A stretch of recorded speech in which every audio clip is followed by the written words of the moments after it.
Well, as you can tell, we're here at the CCA workbench. We're going to talk about rigs and techniques, going down deep.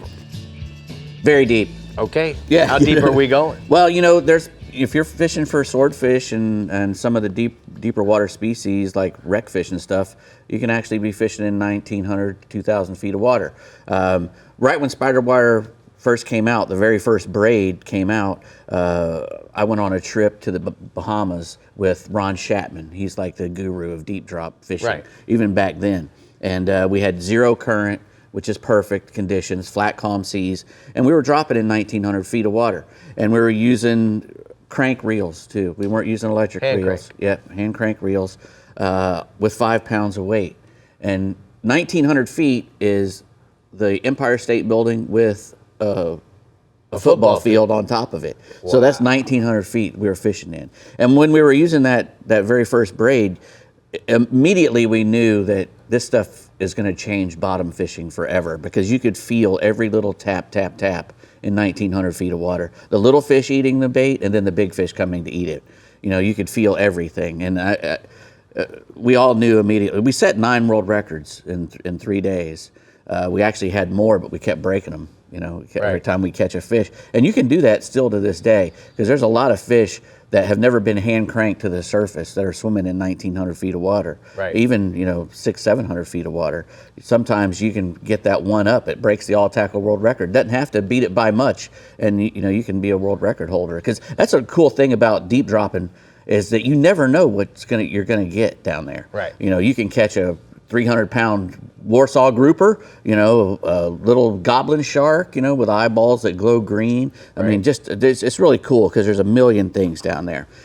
Again, you're going to have to use braided line. Right. Braided line for several reasons. It has a very small diameter to its weight, and there's no stretch. So if you're fishing in 1,900 feet of water and you're using monofilament, which stretches 10% or more just when it's wet, right, you've got 190 feet of stretch to pull out before you come tight. Right. And you can't really do it. You can't really do it like you can with braided line. And because it has such a small diameter, if you have any kind of current, the braided line cuts through the current where a monofilament would not. That big diameter monofilament would actually start pulling on your bait and stuff, and you don't want that to happen.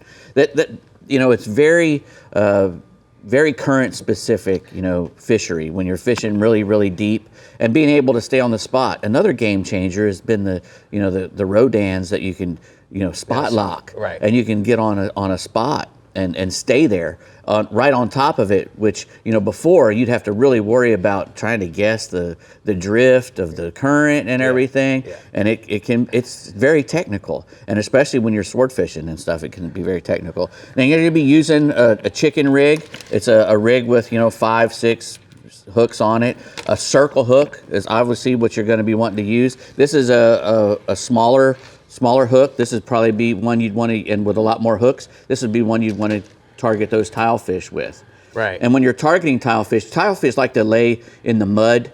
They like to burrow into the mud. With only their head sticking out, their whole tail and everything goes in. So you want to have this bait, this rig laying completely on the bottom. You want to put a weight on the front and on the back so that the whole rig lays completely on the bottom. And when you're fishing tilefish, that's the way to do it, because you'll get a lot more bites. They don't like the bait if it's 5 or 6 inches or even 10 inches off the bottom. Huh. They want everything smack dab on the bottom.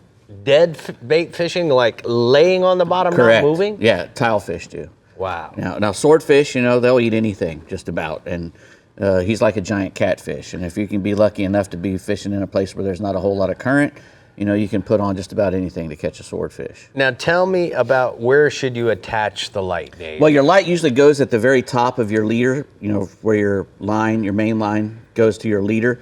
What you don't want to do is you don't want to attach the light so that it's laying alongside the leader. If it's laying on the leader or attached to the leader in any way, what it can do is if it's laying against that leader, that monofilament leader, it will illuminate the whole leader system. Huh. So it kind of just makes the whole thing glow light. You have to have lights. If you notice all these... That's a no-no. All of them have little shrink tubes, and it glows in the dark. Exactly. Because when you're down, past 1,000 feet, it gets pretty dark. I mean, it's not completely dark, but it gets pretty dark, and all that light attracts.